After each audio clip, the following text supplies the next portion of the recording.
Flights are pricey, planning feels chaotic, and that trip that keeps getting pushed because you're too busy or travel's too expensive. Welcome to Points, Cards, and Travel. I'm Ross, the founder of Itinerary Boss. I've made the mistakes of doing this for 10 plus years so you don't have to. Each week, you'll get practical tools, point strategies, and expert guests with real use cases so you can travel better for way less using points and miles. Quick thing before we bring on our guest, if you're new here, go ahead and grab my free 5-step roadmap to your next free 5-star luxury vacation and the one card that gets you there, which you can find in the show notes. Now, let's bring on our guest and get into it. Welcome back to another episode of World Travel Made Easy. I'm your host, Ross Alcorn. On this week's episode, I'm excited to have Max Craig, aka Points the Max. He's joining us to talk all things Southwest Airlines, including the Companion Pass. We'll dive into how 2025, 2026 strategy works, who it makes sense for getting the Companion Pass, if you're near a hub, or if you're not, how to play it. If you've ever thought that the Companion Pass is only for people that are flying all the time, you're going to learn a little bit more from Max today. Max is also going to tell us more at the end about some of the biggest mistakes people make. So make sure you hang around till the end to hear more. Hey, Max, how's it going? It's going great. Thanks for having me. Yeah, of course. Thank you for coming on. I know we got connected through Brooke from Card Pointers, who came on a recent episode, and I know you've been talking at a couple different of the events and webinars. So really excited to have you here. Southwest Companion Pass, all things Southwest. Would love to hear before we dive into that, a little bit about you, your background, and how'd you get into the points and miles game? Absolutely. So I've been in the points and miles game for, hate to age myself, but over 25 years. Basically went into a corporate travel gig coming out of college. So I was doing 40 weeks a year of travel Monday through Thursday for many, many years. So way before cards like Sapphires and things like that even existed. So at that time, you always had a fistful of airline cards, plus hotel cards, and you had your points scattered all over because I was always one that I will say played the field, whatever.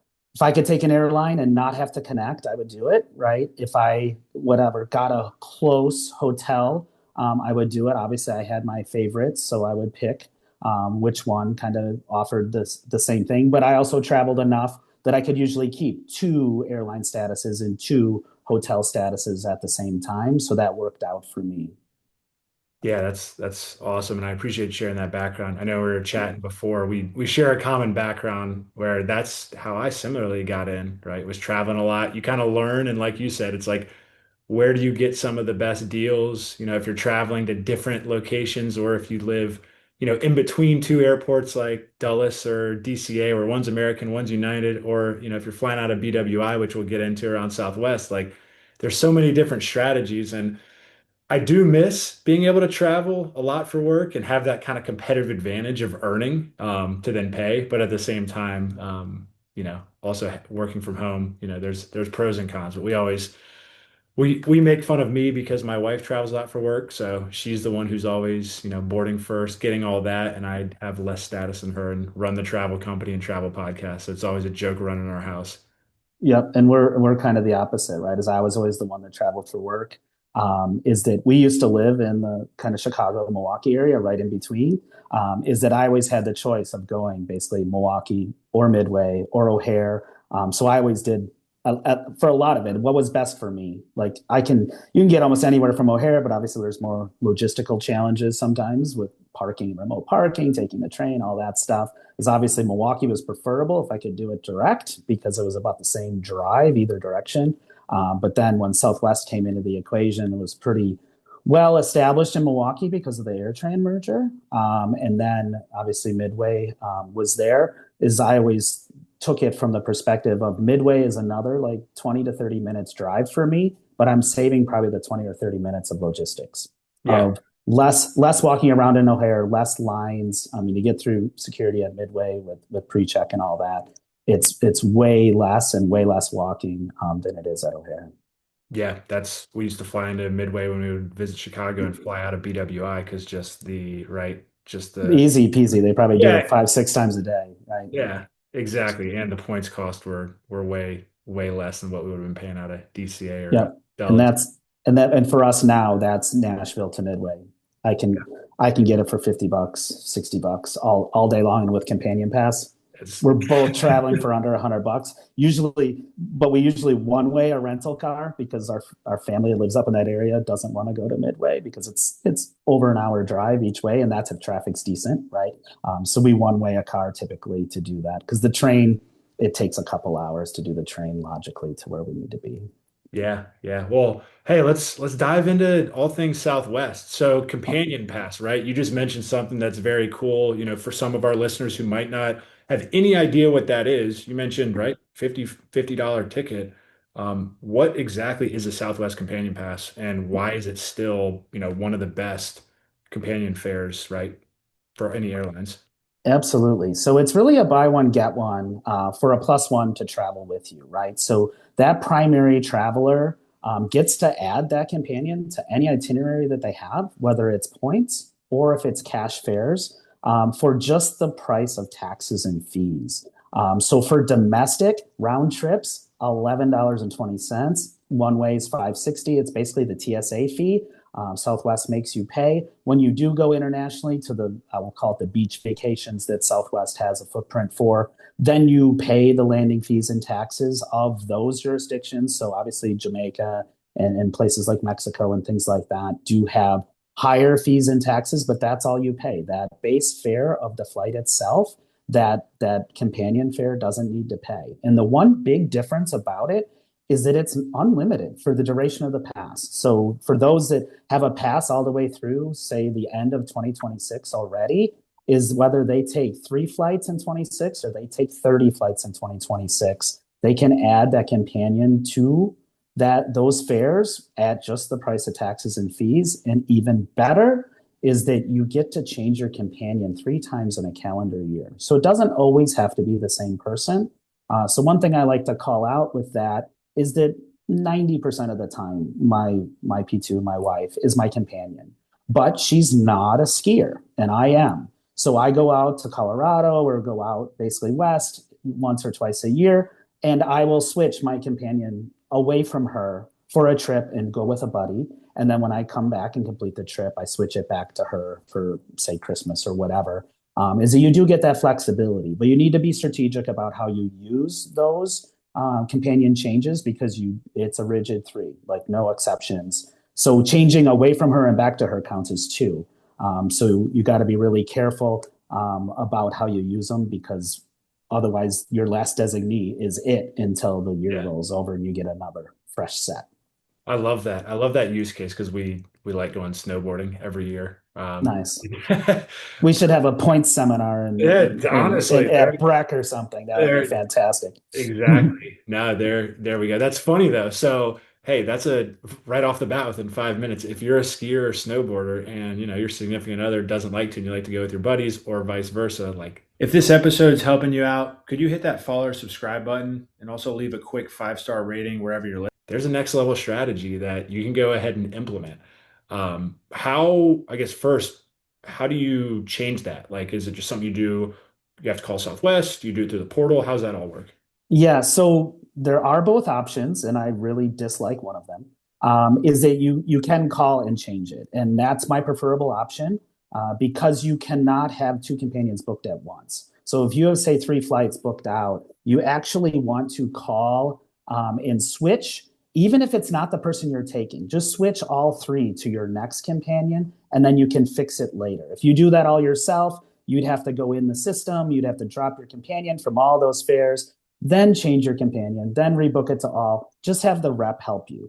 But one of the reasons, not just that logistically, is that sometimes when you add companion through their portal, is it doesn't connect to the right rapid reward number. It'll say, oh, I'll just make another one.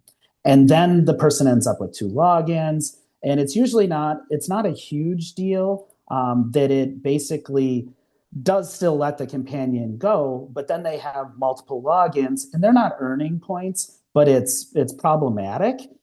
Is that then if you call and fix it and say, hey, I want it to go back to the original login, the system counts that as another change. So then you have to call and campaign for them to say, no, that was really the same person, but you guys messed it up. It's just not worth the hassle. Is when you're doing that change online, you don't get to enter the rapid reward number. I have no idea why. It's one of those system limitations. It's just not worth the effort. Please just call.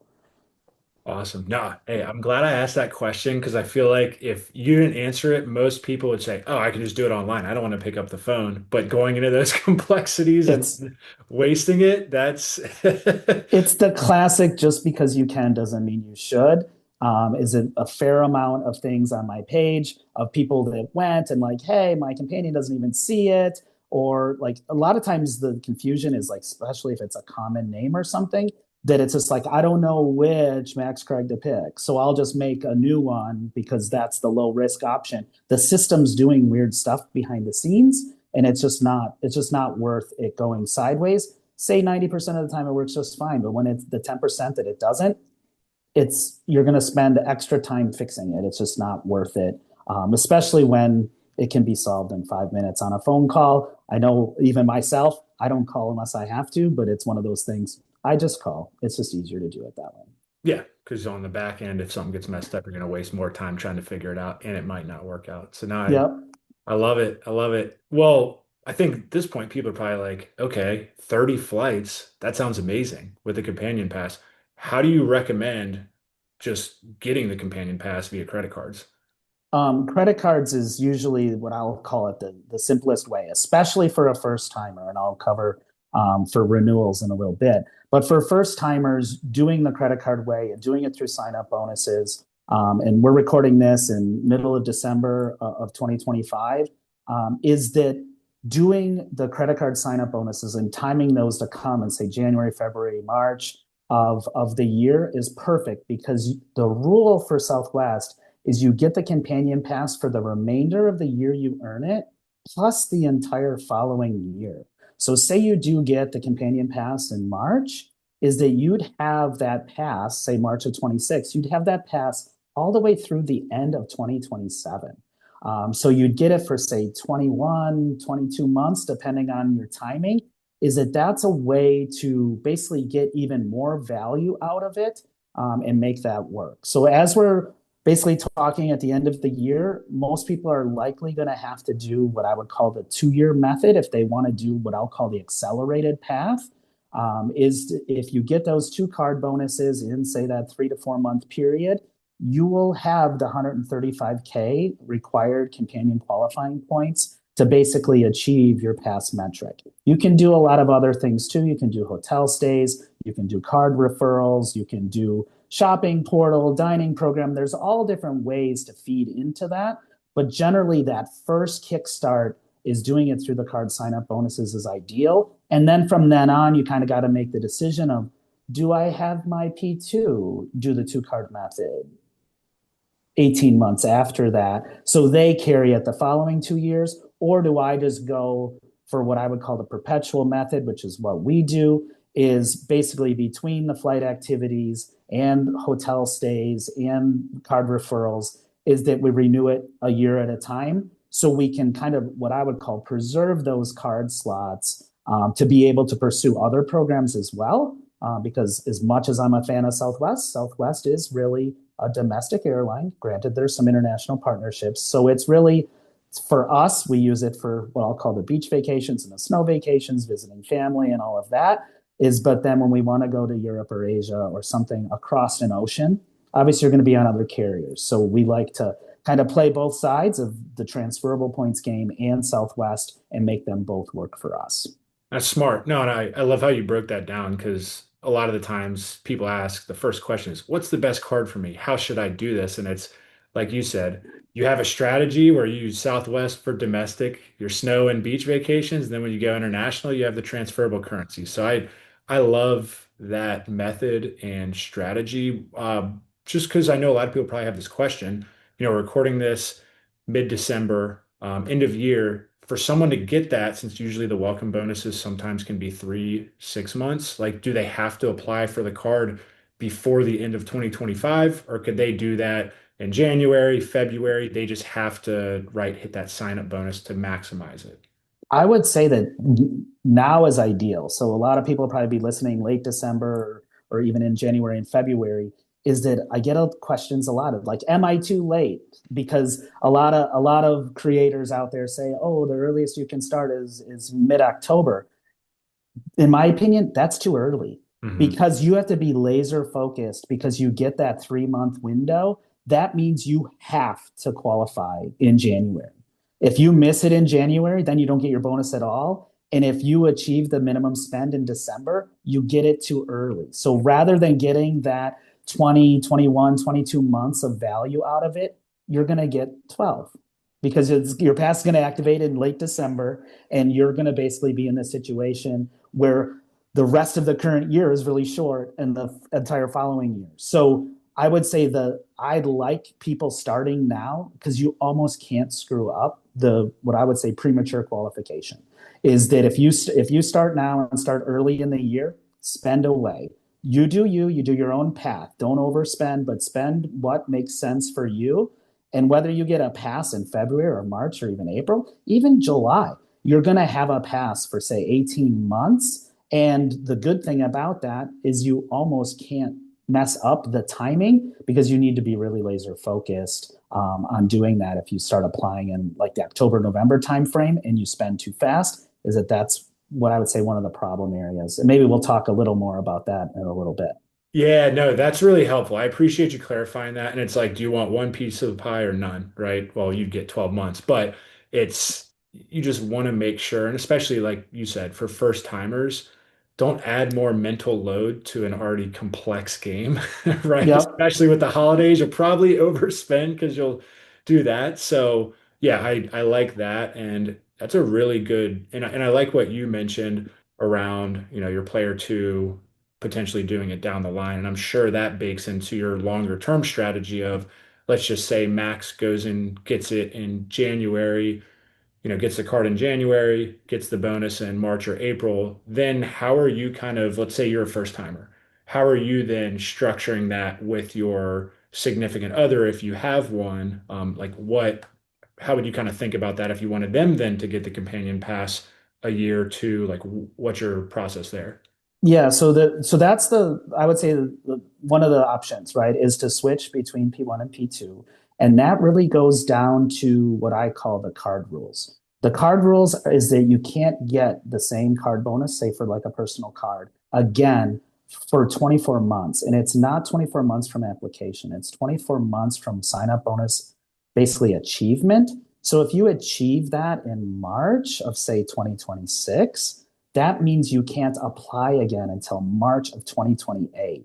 So if the same person tries to do the two card method over and over again, it's going to be even longer of a lag because of that 24-month rule. So to me, there's two paths. The easy path for those that it makes sense. For us, it doesn't make sense because I'm the traveler. We wanted to thank you for listening in and mention if you want help applying this to your own spending and trip planning strategy, that's exactly what the Reward Strategy Lab community is for. You can find details if you want to join within our show notes. Now, back on with the show. But for people that can switch, and it doesn't matter who quote unquote holds the pass, is switching to the other person to do the two card method is the straightforward way. For those who you have, say, a status member in the household and you want it to be that same pass holder, that's where the game changes a little bit. Is you can do the two card method the first time, but the second time, the business card rules are actually separate. You can have both business cards. So there's really cards in play. So if you do basically the higher personal card and you do the lower business card the first time, the higher business card, the second lap, generally has a higher sign up bonus. And that's for base and it's for when it's an elevated bonus. It's usually either the same or higher on that business card. Is that makes it easier to extend it by a year. So if you can get that, say, third year pass by doing one card and your other activities, that means that same person can cycle through three cards in, say, a 24-month period, but have the pass for up to 36 months. So that's what we do. We constantly extend the pass year by year. But for those of you that can alternate, you can continue to kind of do it because by time the second round that P2 does it, then P1 is completely clear of the 24-month rule and it's perpetual. So one twist I'll throw out there, some people want to go for two passes concurrently. And what I like as far as a long term strategy, and that's something that I kind of promote, is that this is a long game. It's not the card of the month club. It's not what's the shiny object right now. It's what makes sense for you long term. If Southwest makes sense for you long term, and you say have two children that would travel with you, is that you might want to have P1 and P2 both have cards and both have passes. But a lot of times you want that first person to do it, and then I like to alternate years in that kind of strategy. So you can do that same 3 year thing I just talked about, but alternate who's doing it. So you do the two card method for player one, and then 24 months out, you do the one card plus activity method. And then the other person, that way you're not trying to do four cards all at once, all at the end of a year and try to time it. That's just insanity. It is doable for a first timer that has tons of spend, and say you have some fairly significant business spend, that can work, but I don't like using four card slots when there's only six to get all at once because that makes it more complicated later.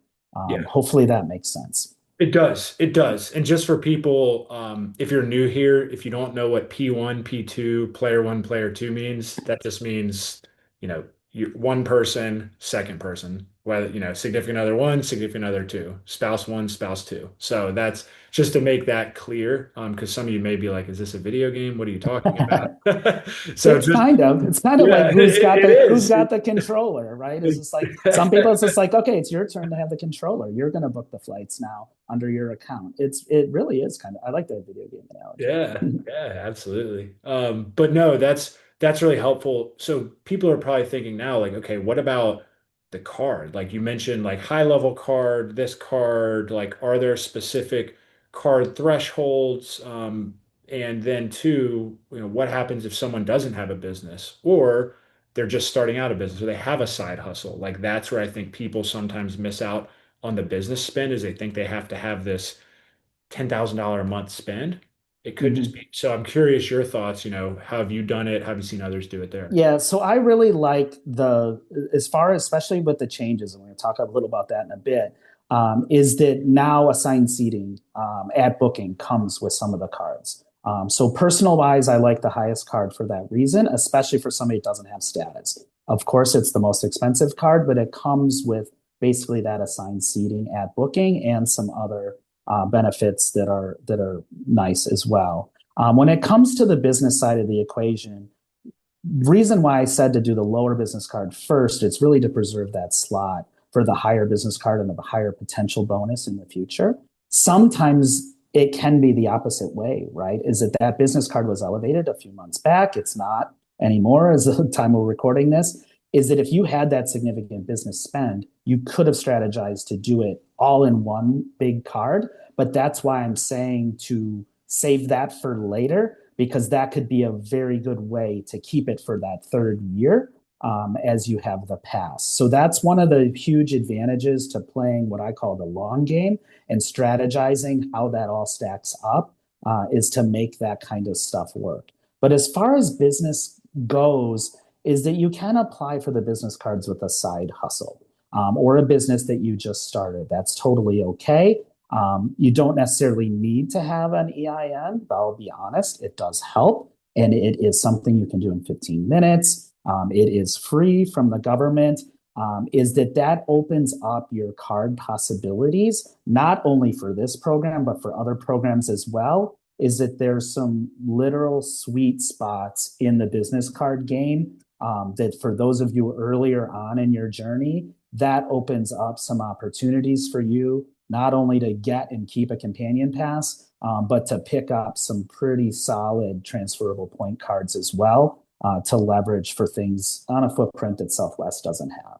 Yeah, no, yeah, that's perfect. And I think from a business, like if a lot of our listeners are in the real estate investor space. So for people who at the end of the year, maybe you're buying a short-term rental or you're buying a property, thinking about if you have big upcoming expenses, if that's a investment property, that could be a perfect one to use that business card, whether it's depending on what your budget is, right? Depending on where you're at.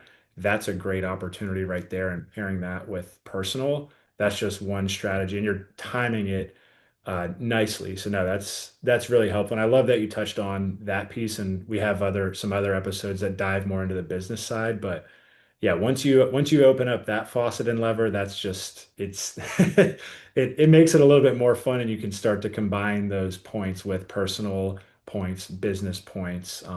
Yeah, and on the real estate side too, if you have, when you start to have multiple properties, that's when you can start to do that in multiple businesses.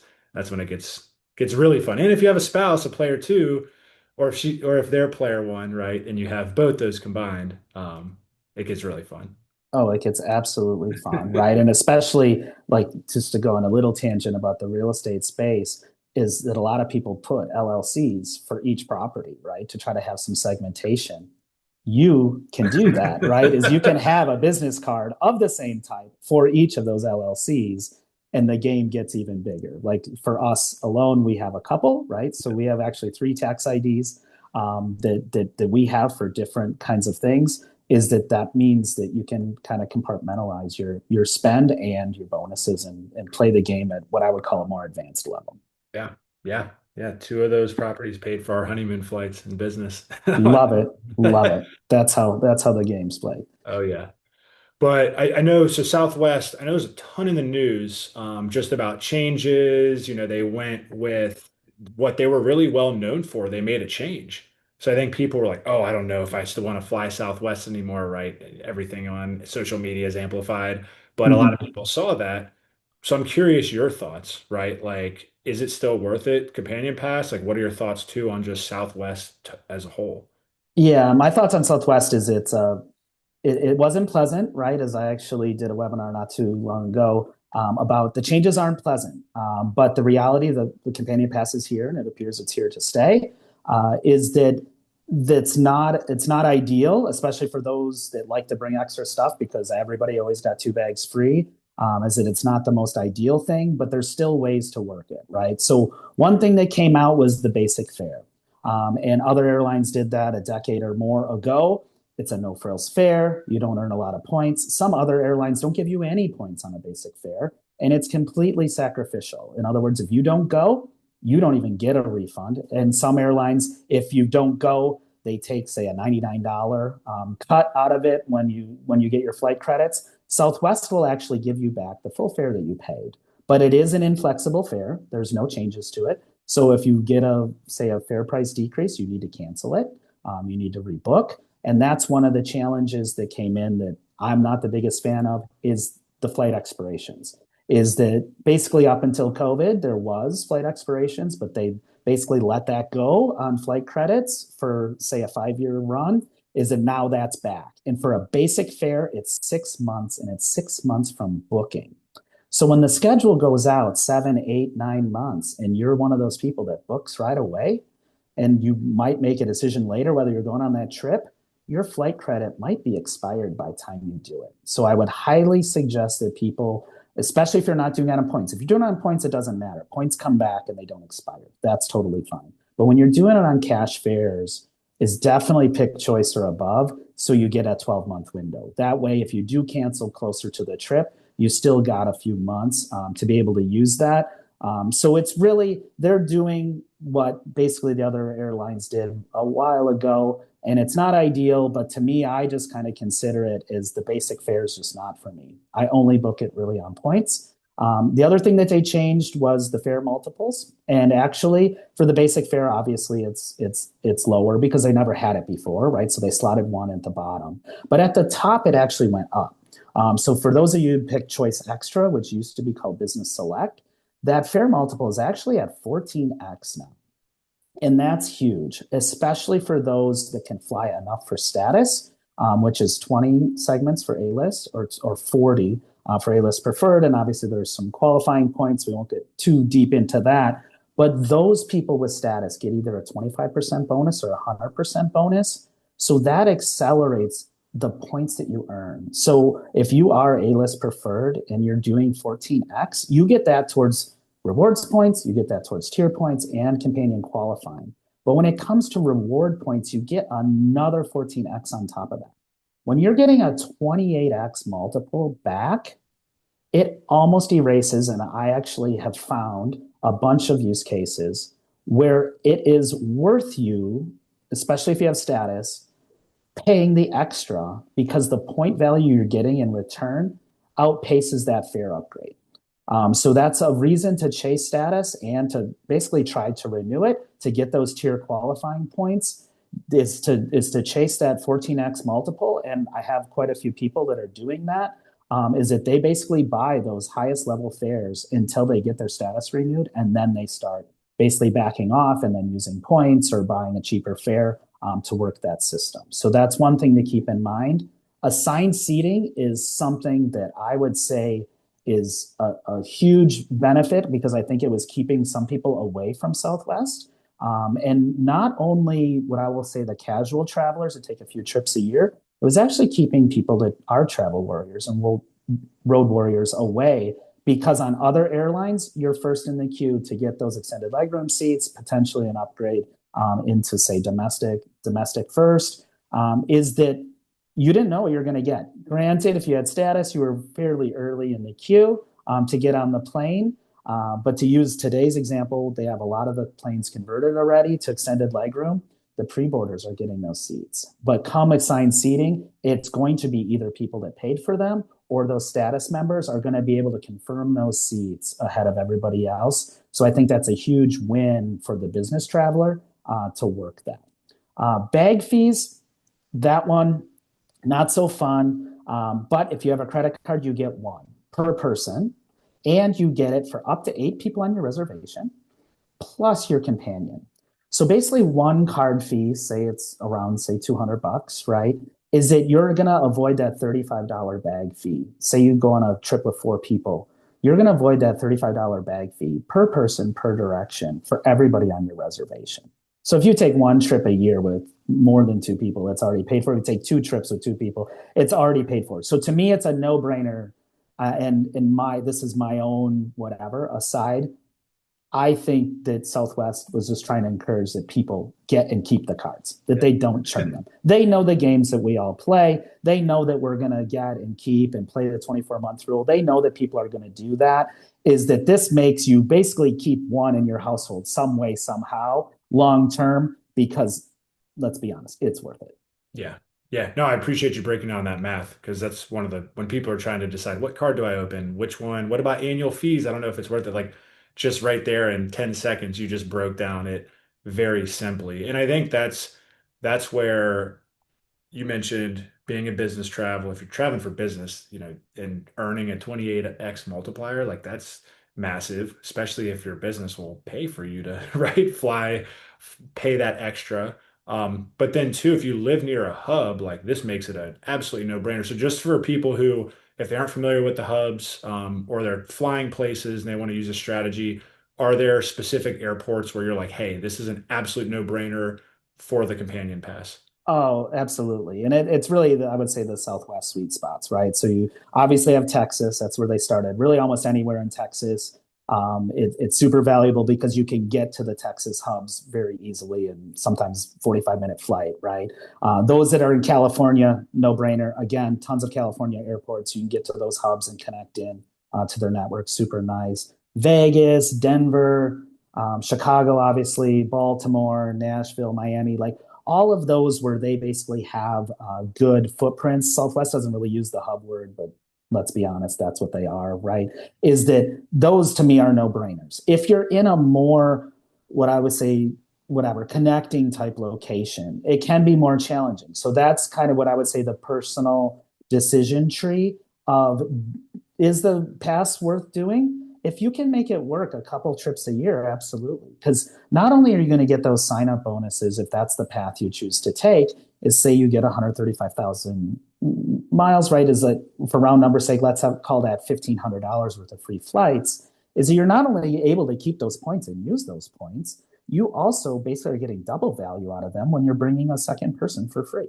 Yeah. So you're getting really, say, let's call it for round numbers, $3,000 worth of free flights is maybe that's worth taking a connection. It may not be ideal, but that's going to bring your trip prices down. But for some people, say Southwest is not popular, is that if those are always kind of super inconvenient things, then maybe you do want to pursue, I would say, the airline that is popular in your particular location. So that's one of those things that's more personal. But one thing that I didn't bring up earlier, and I kind of regret not doing it and mentioning it, is repositioning.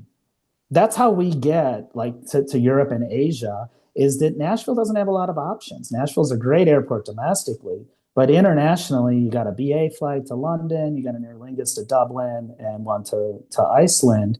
Is that those are the only options, and they know they're the only options. It's really tough to get those competitively on points, especially multiple like business class. So we still reposition to Chicago. We know it. We know how it works. Reposition to Chicago on a companion pass for $50. So for $60, we're both going there, right? And then, of course, we have family there, so we don't have to pay a hotel. We usually go a day or two before, say hi to people, hop on a plane, get to Europe, and then do the rest of the trip. Is that those bigger airports like JFK, like O'Hare, right? Is getting to Europe, getting to Asia is usually less on points doing it that way. So I would say always keep in mind that just because you search from your home airport and you found some point options, look to see if repositioning does make sense to save your points that are those transferable points, say, in other programs, is you can really leverage Southwest to do international things and get you repositioned, buy one, get one, Yeah. instead of paying for a separate flight or even doing an award flight somewhere else. I love the breakdown and how you're thinking, how you said, hey, we go from Nashville, and you broke that down to Chicago, and you brought in the Southwest Companion Pass. You're saving money there because I was like, oh, I don't want to pay for another flight. Well, right there, you have that. And then the strategy around we have family in Chicago, and we're actually doing a deep dive with Hunter from Frequent Traveler University on positioning flights. But yeah, we do the same thing. Charlotte has some good. A few more than Nashville, but not as much as New York, right? Newark, Chicago, Dulles, and my best friend lives in Dulles. When we go to South Africa this May, same thing. We're gonna go up a day early, stay with them, see them. It's a win-win. Fly out of there, come back, and got great deals. So it's just like thinking through those type of things. And one thing I wanted to mention, I'm glad you talked through that because I'm in a similar position where in Charlotte, we're an American hub. We can get really almost anywhere domestically to the Caribbean on American. So years ago, I looked into the companion pass. I'm like, I don't like for us, it doesn't make sense because my wife flies a lot for work. She gets American status through business and other strategies. I work my way up to get status and we can get anywhere direct. So again, it like to use it as an example for others, that's kind of the thought process that I've used because if I can go direct somewhere and use transferable points from my personal or business, if I don't have enough American points, that's kind of how I break that down and think about it. So I appreciate you bringing that up because it does depend. And maybe you're just getting started out and you're like, hey, I just want to not spend like any money at all, and I'm cool with connecting flights, then maybe Southwest is potentially a good option. But that those are some things that, like Max had mentioned, you kind of want to go through. Again, it's not a short-term plan; it's that longer-term plan, and thinking through those is always really good. Absolutely. And one thing I'll bring up is like for those that may be retired or super flexible with their plans, maybe the connection's not bad. And maybe you can stop and visit somebody on the connection and have lunch with them and then get back on the plane to go other places. For those that are like still working and your vacation days are numbered, man, you want to take those beach vacations and just get there and be able to enjoy it, right? Be able to get there and actually still enjoy your travel day, right?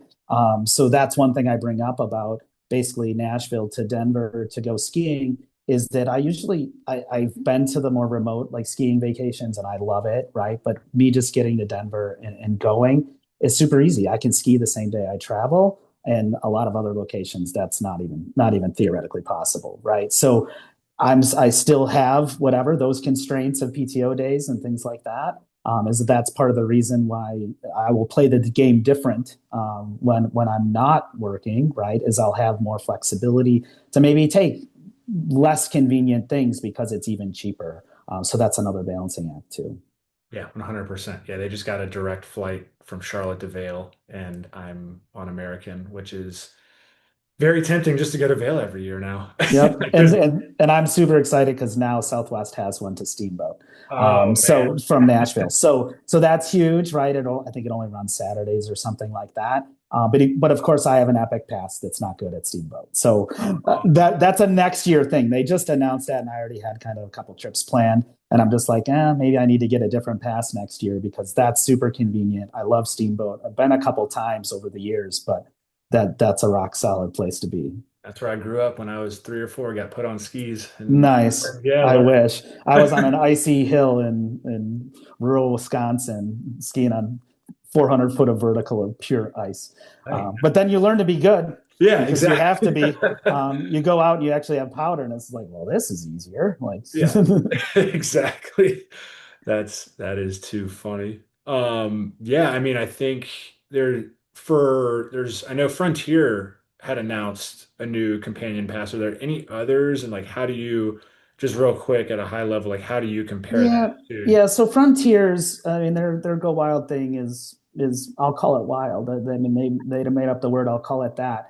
Is to me, it's a standby pass. Is that you can't confirm until 24 hours out. If you do confirm more than 24 hours out, you need to pay extra. So, and sometimes that fee is basically what Southwest would be for just having a normal flight. So that's one of the kind of gotchas of some of the other programs that also I would say kind of look unlimited. Is that if you need to kind of play their game and they have a kind of a pay to play like status game to get free bags and things like that. So I would say Frontier is available. It's definitely something to look at if it's convenient for your location. But to me, it works super well for those that are flexible. It can go on a whim. I want to take it. If you're traveling around, say, vacation times and like holiday weekends and things like that, you might not get it, right? Is that seat might not be there, and to me, they're using that program to fill the planes more. Is that it's very different than Southwest. Is one example that I like to use is that sometimes I'll take business trips, and my wife works from home as well. Is that she'll come with, and sometimes she'll say like, no, I'm not going to come with, so I don't book her, and then I think something happened. She didn't have to do this presentation, and then she wanted to come with, and the price of the flight had increased by probably 3x since when I booked. But because of the companion pass and there was still seats available, I added over $5.60. It didn't matter that I paid 200 and now the flight was 600. I was able to add her a couple days before for the 560 and she came with, she worked from the hotel while I was working, and then we were able to enjoy evenings together. Is that flexibility is something that I don't think any of the other passes have, and very similar with the other programs that have a pass is you get one and you have to earn your way to say a second one. I know that deltas can be complicated to use. You could do a search and you'll find some of the cases for that. Alaska has a companion fare as well. But again, it's limited use. And in that case, you can only use it on revenue fares. So you do have to pay for that original flight. And there's guardrails of how expensive the flight is and all of that. So Southwest, way more easier to quote unquote play the game and way more straightforward. And you get way more value out of it. yeah, no, appreciate that example too. Just thinking through for people who travel for work and yeah, if you have a significant other who wants to travel with you and they have remote, like that flexibility, I think is huge. And Absolutely. and Yeah. you're saving money there. Hey, well, I know we're getting towards the end of our conversation, but I always like to ask, I know you've talked about some of it, strategies, everything. We've done a deep dive, but most common mistakes or just misconceptions, when people are trying to get companion pass. Yeah, so a few things, right? So one is the not understanding the card rules. So not only the 24-month rule that we just talked about a little bit ago, but also I would say the premature spending minimum hit, right?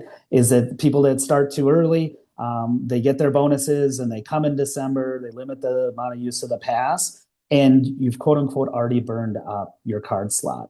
So that card slot, even though you did it early, you still got to wait 24 months from say that December date. So you kind of reduced your flexibility going forward. But some of the things that make that happen is things like, oh, I returned something. Is it the spend tracker only goes up?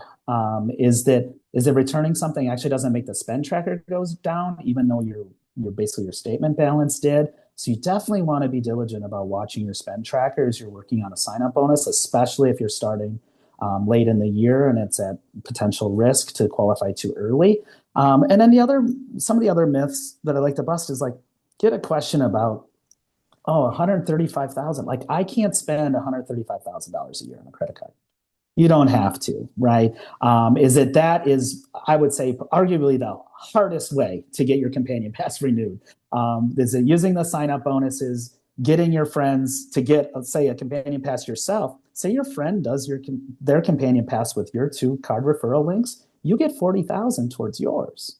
So you can be basically a third of the way there by being that, what I would call that helpful person in your friends group of teaching them how to get a pass as well. But things like hotels can have super high multipliers. We talked about the 28x on flights. You can get hotels in the 20 to 25x range a fair amount of the time. And those count as companion qualifying points. They don't count towards status, but they do count towards renewing your pass. And then the other misconception is people like, I don't pay for flights. I don't know if the pass is useful for me. You can do that with Southwest. You can use those points. I have people that have taken like 50 flights in a year, and basically their flight tracker shows zero because they're all points.